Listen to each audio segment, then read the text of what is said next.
Welcome to the Vernon Verdict Sports Show. I'm your host, Jacob Vernon, joined by my guy G Sports via the video call. G, how you doing, man? Doing pretty good, man. How you making out?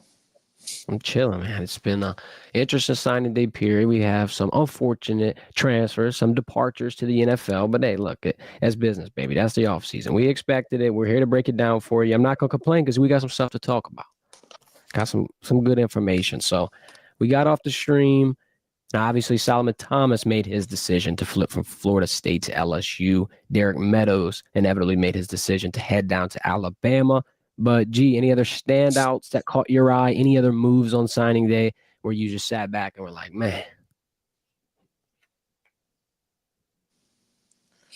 Not really, not too much. I think that the only thing I was kind of surprised about is just I think I talked about it on the last show was that we had 14 signees that came out of that did not come out of the state of Louisiana, and that's not really common when you start talking about Louisiana, uh, rich field state of full of athletes. You know what I mean? So that was kind of surprising. I got to go back and do my research and see the last time we had that many signees that didn't come out of the state of Louisiana.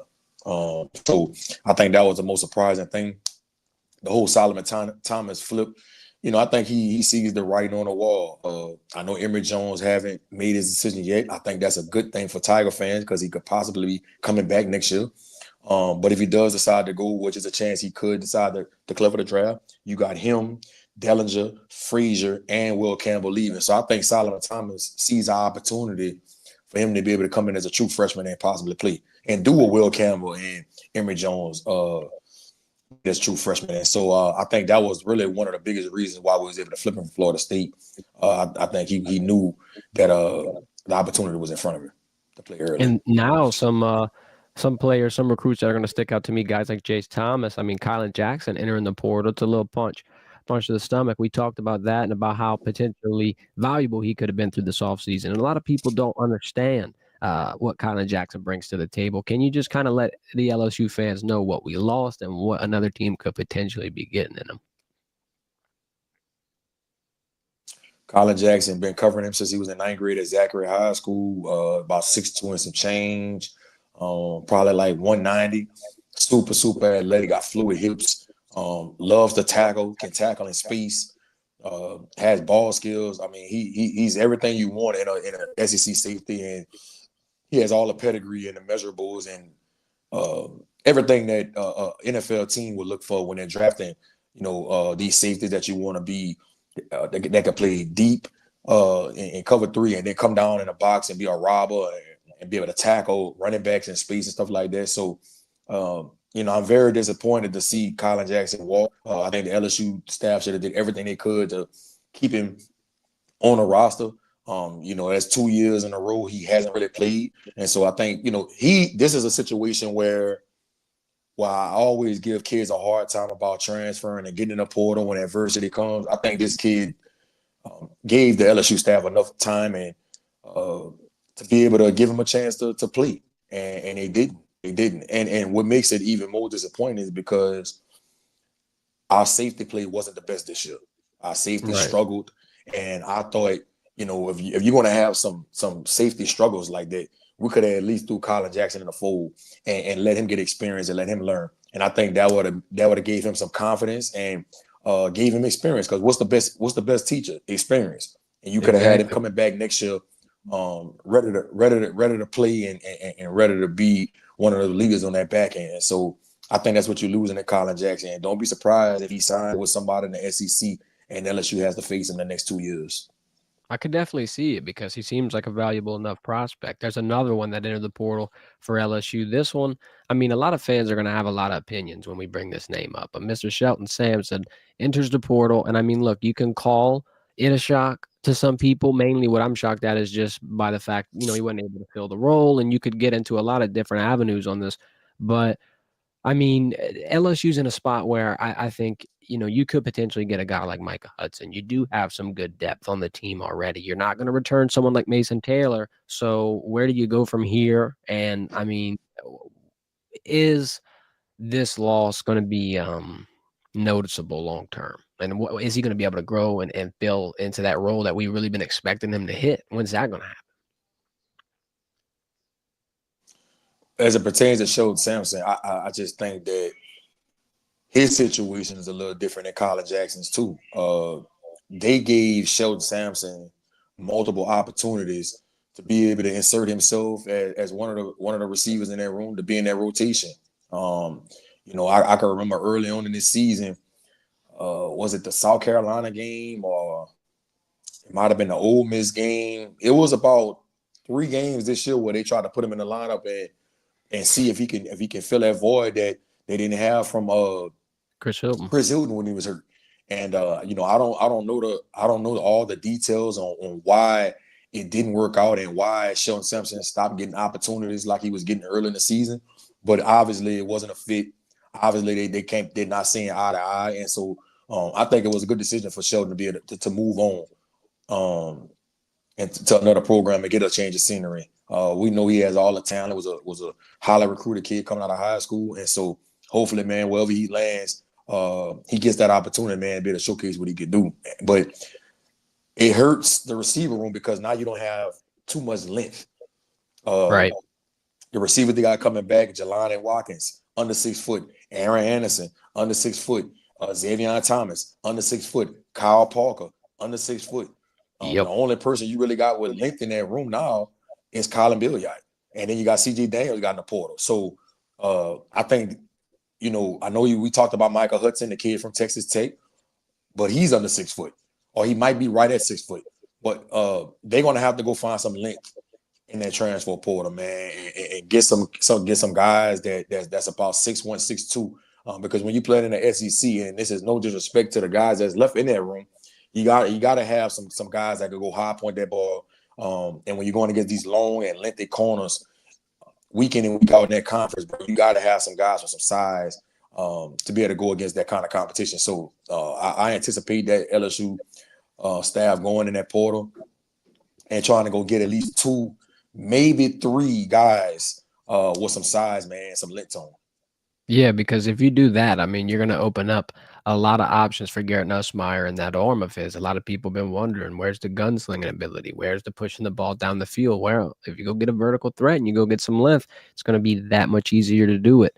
Real quick, before we move on to the NFL departures, I just wanted to pick your brain and if you got any names you're looking for that might hit the portal when this window opens on Monday. I mean, I know we got a couple that we're worrying about, like maybe, very strong running back or maybe some other key pieces that have a lot of potential that could shock LSU fans. You talking about on LSU's roster right now? Yep, on Monday that portal opens. A lot of people are just saying, hey, I'm expecting to hit the portal, but who, when the 9th comes, when the dreaded day comes, when the portal opens and it's wide and you can officially enter your name in it, who should we expect? Is it done? Are the dominoes falling or are there still some left? Yeah, it's going to be a few more that's going to hit the portal on LSU's roster. I know LSU fans might not want to hear that, but that's what's going to happen. There's a lot of conversations, meetings after the meeting that's being had right now to try to prevent some of these guys from not getting in the portal. But I can tell you right now, man, LSU is going to have to really, really put their balls to the wall from now to Monday to get some of these guys that's planning on getting in the portal that haven't announced it to get them not to put their name in the portal. And I think somebody like Pimpton, the tight end, I think Mason Taylor going to the draft helps LSU's case to keep him in the fold because I think with Tre'Davious Green getting so much time this year and so much opportunity, I think Pimpton kind of felt a little left out. I felt like I kind of think that he was hoping that he had more chances to make plays this year. You saw him try to insert him in that last game against Oklahoma. He had a big play down the field against Oklahoma on a wheel route, and I anticipate them trying to get him even more involved in the bowl game. And so, I know a lot of people didn't want to lose Mason Taylor, but him going to the league keeps Pimpton in the fold, and now you can see a really, really talented tight end room with him and Tre'Davious Green going forward. I'm gonna give the LSU fans a little gem right here, a little bug, man. There is a receiver that will hit the portal that I think that's gonna make some plays next year for LSU. He's gonna be one of the better receivers in that room for LSU. He's currently on a roster in the ACC. Remember I said that, and I think when you see him hit the portal and LSU go ahead and gets him, in that purple and gold, I think LSU fans should be excited to have him in the fold, man. I think he's going to be big time once he gets down here to Death Valley. All right, big things coming. Everybody stay tuned. Stay tuned. Let's get to this comment real quick. We got our guy CJ in the chat. He's asking, or he's not really asking, he's demanding. He got a damn demand in the chat. We need to go hard for the D line, the O line, and the portal, the trenches. Yeah, I think it's a big necessity. I mean, I think there's one more really big necessity, unfortunately, now with that Colin Jackson departure. The safety group's gonna have to get thrown into that. That's your trio of focus, but I'm gonna have to agree. What one do you think, G, they have to go harder on? Offensive line? Defensive line. I think O line they'll be all right. I think O Yeah. line they'll be all right. Like I said, you got Weston Davis coming back, who was a highly touted O lineman in last year's class. You got Mabinga. I know he had his little struggles this year at left guard when Bellinger got hurt, but I think Mabinga is going to be really, really good for us. Really solid player. I'm gonna say that. Real solid player. He was a freshman this year. You got Chester coming back at center, right? That's a quarterback of your offensive line, if you will. So he comes back on that right guard. I think Tyree Adams will have a chance to insert himself, and I think he played in about 4 or 5 games this year. I think he might have started 1 game this year.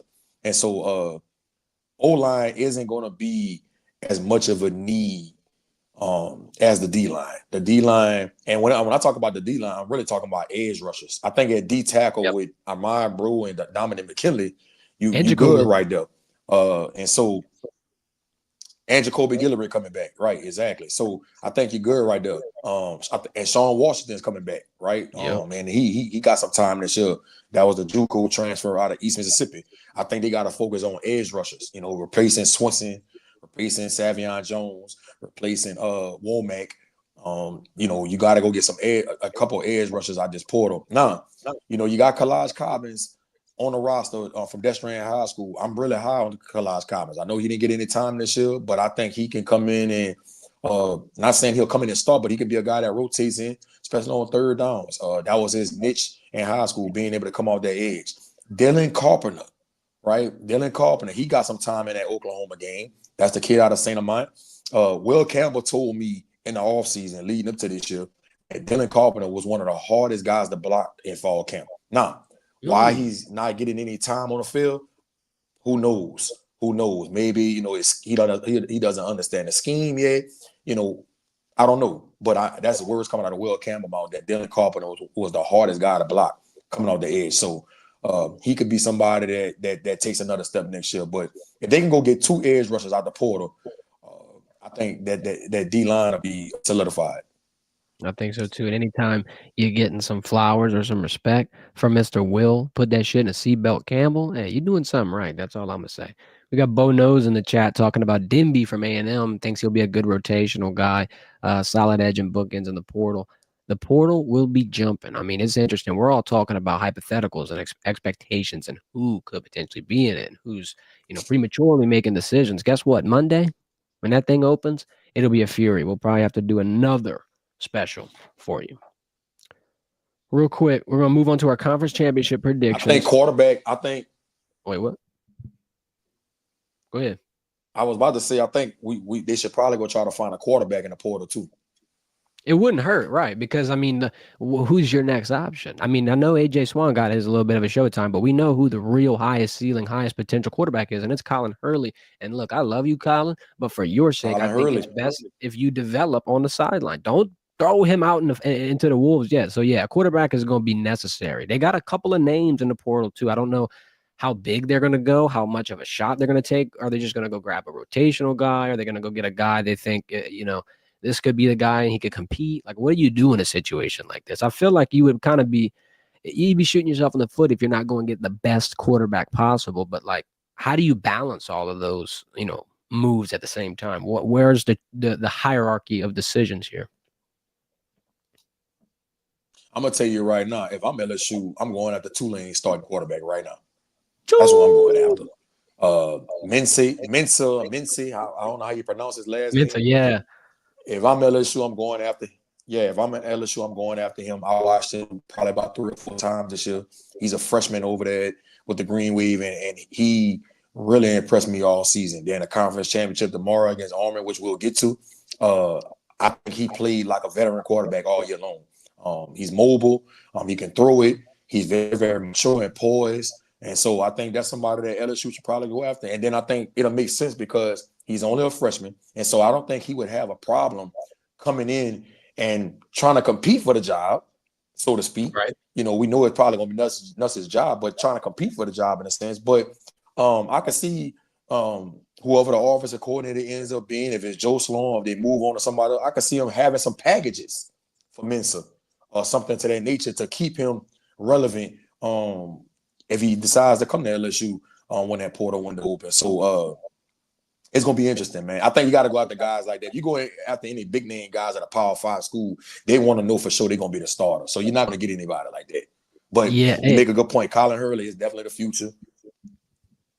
The Darian Mensa, that would be insane. I gotta give a quick shout out right quick. My guy Jake Hardy, because he put me on that Mensa tape about a week ago. We were watching the Tulane highlights. We were talking about it. He made a comment about him being one of the most underrated quarterbacks. I'm like, let me go see the film. Let me go watch. And I ain't gonna lie, he blew me away. He got mobility. He's got the ability to climb the Baller. pocket.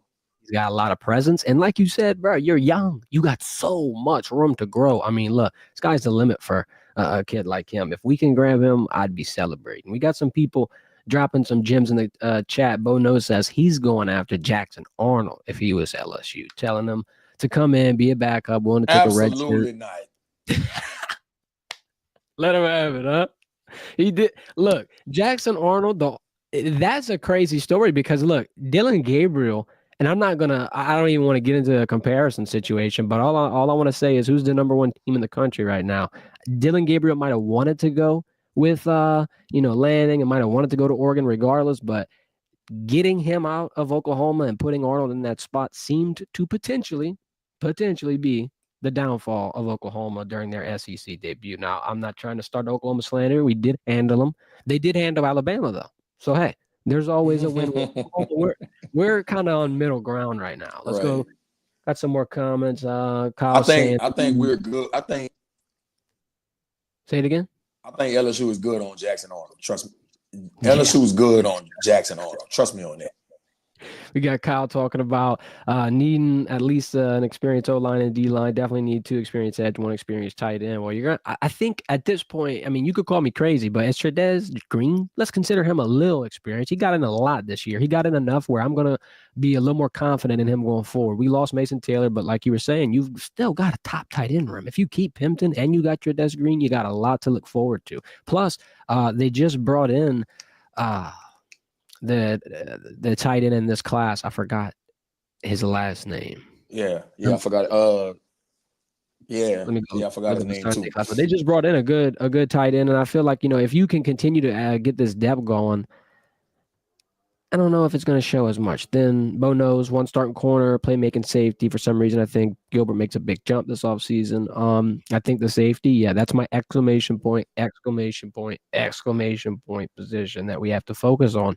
I know that the trenches are, could be grimy, but look, I'm not going to say we doubted, but a lot of people were looking at LSU's D-line as a little incompetent going into the season. And then they showed us some flashes, some growth. I'm hoping they can continue to do that. So my main priority, get that secondary 100% ready. I think the corners are getting there. You got a lot of good pieces. The future's looking very, very good. Let's see. We got John in the chat say, Jay. First off, Jay Wood, shout out because that's exactly his name, LaFleur. American Patriot chain, good quarterback. Yeah, his dad, David LaFleur, his dad played at LSU and played for the Saints. And he's a good prospect, I think. Yeah, I'm gonna be honest with you though. I think David LaFleur is gonna be more of a blocking tight end than a pass catching tight end. I watched him the last couple of years at Sulphur, solid player. I think he's more of a blocking tight end than a pass catching tight end. So and that might be good though. Take that for what it's worth. It might be good. It might help out because you do got a lot of good receiving tight ends. I mean, you lost Mac Markaway, so you're not gonna have that piece in the tight end room for blocking going forward. Giovanni Patterson, I believe, He's a good Mhm. option right there for your blocking tight end. But other than that, I mean, look, you've got some pieces to work with. It's interesting because LSU, they really haven't been in this situation that often, having all this talent to choose from. Um, I guess let's get into our conference championship picks real quick. Before we get into that, I want to shout out Happy Dad, best takes on hard seltzer. You know the drill. Gluten-free, no artificial flavors, low in sugar. Where you get it? You going grocery shopping, you going to Rouse's, you going to Walmart, Albertson, stop down the liquor aisle, grab you a case, get the teas, get the seltzers. I don't know if I'd put them in the fridge and get them ice cold. It's a little too frigid for me recently here in Louisiana. If you want to get it shipped to your house, if you want to get the merch shipped, we got a link in the description for you. Code Verdant15 at checkout for 15% off. All right, G, let's go into our beloved top 3 games of the week segment. If you don't know, we break down the top 3 games. It's all, our opinion. We're just saying these are the top games. But this week it was a little easier. Conference championship week. It's pretty clear cut who the top games are. Texas and Georgia. We'll break down Penn State and Oregon for the Big Ten, and then we'll break down Iowa State and Arizona State. But gee, let's start things off with the Longhorns.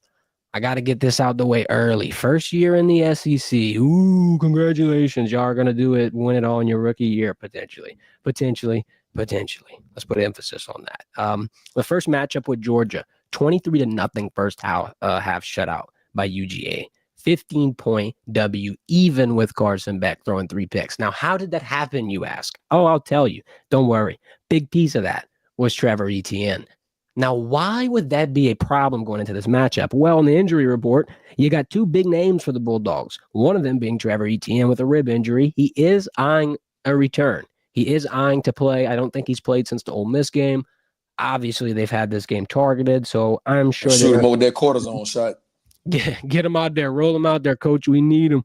And then Christian Miller, their D lineman, has a shoulder banged up. Now, I got 2 really like tough ways I can break this down and look at it. I mean, look at the statistics, right? Texas, we talked about it last week. Texas looks like the best team in college. I mean, look at the defensive statistics. They're top 15 in total yards allowed.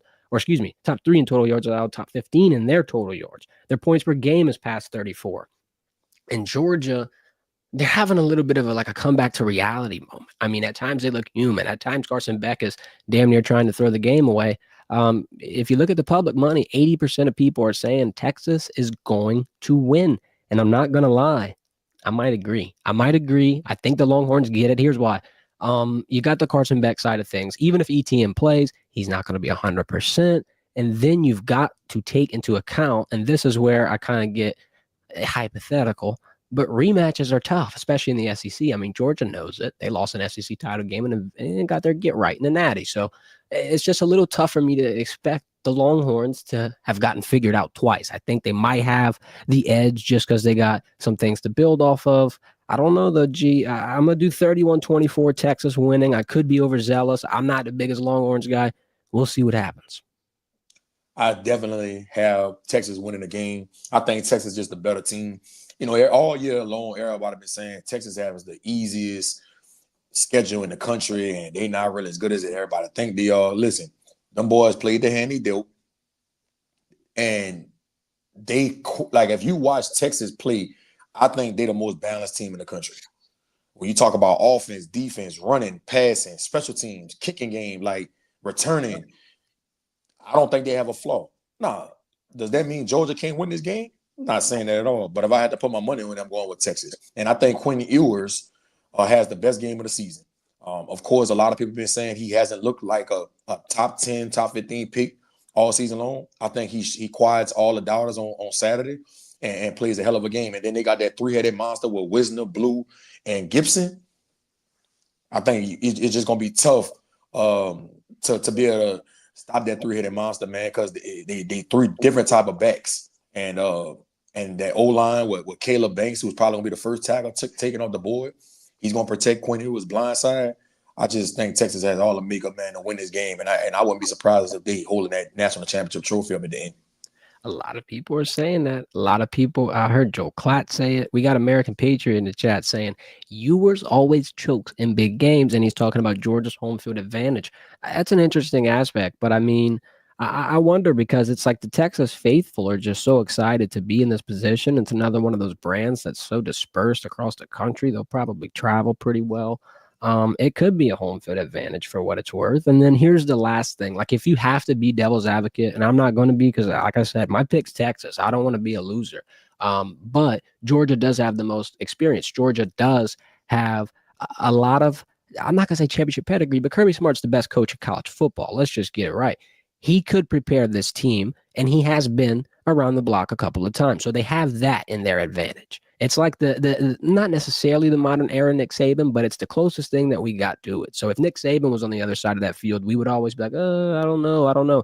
Let's see if Georgia can enter that echelon of conversation. Like we were saying, I think Texas gets it done. I think a big reason to that is because of the health of Georgia and just because, I mean, you've already got your dub. I think when competitive teams play a series in a season, more often than not, it's split. More often than not, the team that loses first goes out and puts on a pretty nice performance to respond. You got a chip on your shoulder. You got a lot of stuff you were able to review. And like you were saying, they're balanced. I mean, look at these statistics. 34 points per game you're scoring, but you're only allowing 12. You're getting 450 total yards per game, but you're only allowing 250. Simple math, folks. One number is way bigger than the other. It looks like it could lean in Texas's favor. And another thing, Ken Ewers has completed passes to 8 different people with 20 receptions or more. That's huge. So, I understand what your boy said in the chat, that he chokes in big games and all of that. I just think he shows up on Saturday. I think he really puts that team on his back and makes enough plays for them to win that game. And when you got a game plan for 7 or 8 different people that had 20 receptions or more, it's hard to game plan for that as a defensive coordinator. Insane. Kirby Smart, when he's breaking down that film, you can't say, look, we're gonna bracket this guy, or we're gonna roll the coverage this week. They throwing it all around the field. So I think that's an advantage for Texas. I agree. Let's move on to the Big Ten title game. Let me get these statistics up here for you. Penn State and Oregon. Oh, man, another first-year team looking to grab their conference. Big Ten, it's been a roadblock, right? You got Ohio State that was rumored to be in here. Penn State obviously has flexed some muscle. Unfortunately, Michigan Wolverines kind of fell off a little bit. We ain't gonna talk about it too much. Got Bryce Underwood, though. Yeah, you did. That's why I can't talk about it too much. See, you got a little leg up now. You got some bragging rights. That's all good though. Here's the narrative for this. So first things first, it's a big defensive matchup, and I don't want to do the rat poison thing. I don't want to, bite into this, but I'm a big trend guy, and I had to bring this up. James Franklin, he's got a little bit of a tough record. Let's look at his bowl record. It's 4-5 through 9 bowl games. How about his record versus ranked teams? That seems pretty important. 12-26. How about top 10? 3-17. And I put this one in there for G. His record versus Ohio State and Michigan combined 4-16. And look, there's only really 2 games, especially when you're at Penn State. I mean, look, now you can add Oregon to this list, but there's only 2 games that Penn State wants to win more than anything. If they can go 2-10 and they're beating Ohio State and they're beating Michigan and they do it in good, convincing fashion, I feel like the fans would be happy enough. The records, now they're not telling of what could happen this week, and obviously the past is the past, but I do think there's times where history repeats itself. Oregon is super explosive. Dylan Gabriel, we talked about him earlier with the Jackson Arnold stuff. I think it was a lot better than a lot of people gave him credit for. And let's look at the public money. Spreads at 3.5. 87% of people said, give me that. -175 money line. 88% of people also taking that as well. I'm going to ride with them. I think Oregon wins. I'm going to do 35-20. I got a 15-point spread. That's insane. Might be overzealous, but I think Oregon has a pretty decent opportunity to win in their first championship in the Big Ten, at least for that matter. And I believe Penn State's last Big Ten title was 2016. I mean, either way you go, the Big Ten's going in a different direction. Gee, what you got? This conference hits close to home for you. I think Oregon wins this game by 2 possessions or more. I could see them winning somewhere around 34-17. Okay. I don't think Penn State is going to be able to match up with them. Now, I am concerned about them being able to block Abdul Carter. He can be very, very disruptive. If you don't pay close attention to him, he can mess everything up that Oregon's trying to do passing the ball. So they better make sure they play close attention to number 11. And when they moving him around and putting him in that wide nine stance, they better make sure they chipping him or whatever they got to do to not let him disrupt things, because he can disrupt in a hurry. But Oregon's the better team, hands down. It's not even close. But I'm not going to disrespect Penn State like that. You still got to play the game. Yep. But I just don't see them having an opportunity to upset Oregon on Saturday. I just don't see it. I agree. Let's go to chat real quick. Jay Wood saying Oregon gonna smack all up on Penn State. American Patriots about Penn State with the slow starts, talking about you can't do that against the Ducks. No, I think the Ducks are explosive enough where Dylan Gabriel can put it on you real quick. And the kid James, the running back, man, they better watch out, because he been toting that pill all year long. Toting it. Getting that thing right. Let's move on to the Big 12 championship. Let me start this off with the coach Dillingham hype train. He's taken over college football. I'm a big fan. I like him. I like Cincinnati. I like just this whole overall era of college football. It's younger coaches getting excited and really confident. Cincinnati, obviously, with the Google Me comment, and Dillingham pushing Arizona State into a game a lot of people thought Colorado would be in. I mean, naturally, Colorado loses and fumbles it in the end. But I think Arizona State's been picking up fire really at the perfect opportunity. Now, for Iowa State, they might be in trouble, right? This is a similar opportunity to what American Patriot just said about Penn State starting slow. I think if Arizona starts quick, Iowa State could be in a lot of trouble. Let's look at some statistics. 8 out of 12 games, Iowa allowed 21 or less, right? There's 4 games where that didn't happen. They went 2 for 4 2 of 2 in those games. 2 out of 4 of those games they lost when their opponent scored 22 or more. I mean, if you look at these averages, Arizona State, sure, they might not need 32 points, but if you're going to score more than 3 touchdowns against Iowa State, it looks like it's going to be a little too much. It looks like they're not able to answer. I think this is going to have to be a defensive showcase. It's really going to be kind of a tug of war, honestly. I could see it being a closer game. That's why it's pick 'em. You don't have a clear favorite. If you want to be absolutely safe, maybe over 49. I don't want to be safe. I want to be bold. I got Arizona State. I'm going to pick every single winner this weekend. That's straight up how I'm feeling. 28-21. Passing it to you. Man, I like Arizona State in this one. I ain't gonna lie to you. I like that running back, number 4. I can't pronounce his name, but he's a white guy. They're playing running back position. He has like 1,300 yards rushing, and he's been doing a really, really good job. They got a good receiver, Tyson. I think his first name is Tyson. I forgot his last name, but he's from Texas, sophomore. But they've been doing a really, really good job with those two being able to run the ball and throw the ball to him.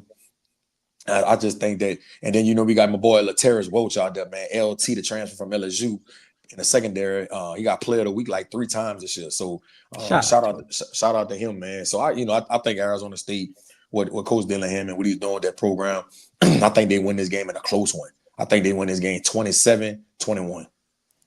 Okay, pitchforks up, man. Pitchforks up. I think we got it. Let's talk about something SEC related real quick. I wanted to show y'all this. Our guys at Southwest, you might have heard of them. They got a interesting opportunity for some SEC fans on their flight to the SEC championship game in Atlanta. They had a tailgate in the sky, special memorabilia given away, in-flight entertainment. They had an SEC-inspired cocktail for the best conference in sports. One lucky fan even got free tickets to the SEC championship game. They got an opportunity to pose with the trophy when you got off the flight. Gee, I don't know about you, but I'd have had to pick that thing up. I would have had to feel the weight. I'd have to put it on my shoulder. Man, we would have had to reenact that whole thing. Right. But how about like getting on the flight, going to Atlanta, thinking you're going to have a regular weekend, and boom, you in the SEC title. Right. Boom. Kirby Smart, Steve Sarkisian, probably one of the best SEC championships that I think in recent memory. Now, I mean, I know last year you got a nice little rematch. LSU's one was embarrassing as hell, and I went to Georgia, and it hurt my soul deep in the pits. Yeah, made me feel embarrassed to have even traveled. But shout out to the SEC, shout out to Southwest, shout out to Happy Dad, shout out to GG. Plug the blue chippers on the stream. Let everybody know where to get it. Let everybody know what's out. Give them the whole rundown, man. Man, before we do that, man, we gotta still show love to the home teams, man. UL playing in the You Sun Belt right, you right. Championship versus Tulane Marshall. playing Come tonight. on now. Shout out to Coach Dez. A lot of people wrote him off when Billy Napier left down there in Lafayette, and he kept that thing going. Shout out to them. I think they beat Marshall. Shout out to Coach Summerall, man. Year Hey, one, big shout out. year one at Tulane, he keeps that thing going like Willie Frisk did, right? They in the conference championship against Army out there in New York and West Point. I think they win that game too. So shout out to those home teams, man. They doing their thing. We keeping that Louisiana football rolling. Hopefully LSU can get on track next. But as it pertains to blue chippers, man, anybody that's interested in high school sports and college sports and NIL and the transfer portal and things of that nature, you can watch it on Apple TV and Amazon Prime. Uh, it's about four kids. Latarius Welch, who plays at Arizona State, Quincy Wiggins, that plays at University of Colorado, Jalen Lucas, that's at Florida State, and Jacoby Matthews, that was at Texas A&M recently. But he's in the transfer portal right now, and I'm also one of the characters in the movie. I think it's very, very informative and educational for a lot of people, and it's a little entertaining as well. So if you into the college sports and high school recruiting and stuff like that, this a must watch for you. And we got people like Brian Perillo, who was the number one player in the country coming out of high school. He tells his story, his horror stories, and what happened and why things didn't work out for him. Marshawn Lynch, he gives his spiel on there. Meek Robinson, that plays for the Detroit Lions, and a number of other big time names on there, man. So y'all go check it out, man. Give it a watch. Shout out. Real Blue quick, Jay Wood put in the Chippers. chat. He put in the chat, Southern playing in the SWAT. Oh, man, my bad, Southern. I'm sorry, bro. I'm sorry. Southern playing in the Swag Championship. I'm sorry. They Damn. getting the dub. How could I forget? Yeah. That's my fault, man. Hold up, we got how much time you got? Do you got to go? I'm good. We got one more. We got one more question in the chat. American Patriot wanted to ask this: Clemson to SMU. I got SMU. I was about to say, I can't believe I'm gonna say this, but I really do feel like Clemson's downfall is gonna is starting because look, I like the quarterback Jennings for SMU. He's really, really good. The SMU, their offense gonna be tough to stop. They scored in droves, bro. I think Clemson could possibly get blew out in this game. Listen, Dabo Swinney, look, I love you, dude. I love the history. And I know I need to watch my mouth because Brian Kelly has said similar things. But with the whole portal and the whole NIL situation, if you don't get on, you get left behind. It's tough. It's aggravating. There's a lot of things to go through. I get it. Not saying that you got to throw $1.5 million at every recruit. All I'm saying is there's a clear correlation to what you said and to what's happening with your team. So, Dabo, we might have to figure it out. If you lose to SMU, I think they're going to tank out the playoffs. SMU's going in, and then you got a lot of opportunities. Let's go back to Tulane real quick. Summerall almost got them in the playoffs in year one because if they didn't drop that game to Memphis, obviously they get in. I think they didn't even need. But if they win the championship, they in, right? I don't know. Look, I think that's Power 5 conferences. You're right. I think they fumbled it with the Memphis drop. But look, right. The fact that they got that close, I mean, they got closer than LSU did. Let's be real. Mathematically, they got closer. Hey, and his name is floating around for the Kentucky job. People better be on the lookout for that. They got the AD tweeting, got Twitter fingers saying, we keep them, we negotiating, we not. Oh, don't. I heard a lot of things about that. That's Raw could be possibly one and done. And he coached at Kentucky too. So he got some ties there.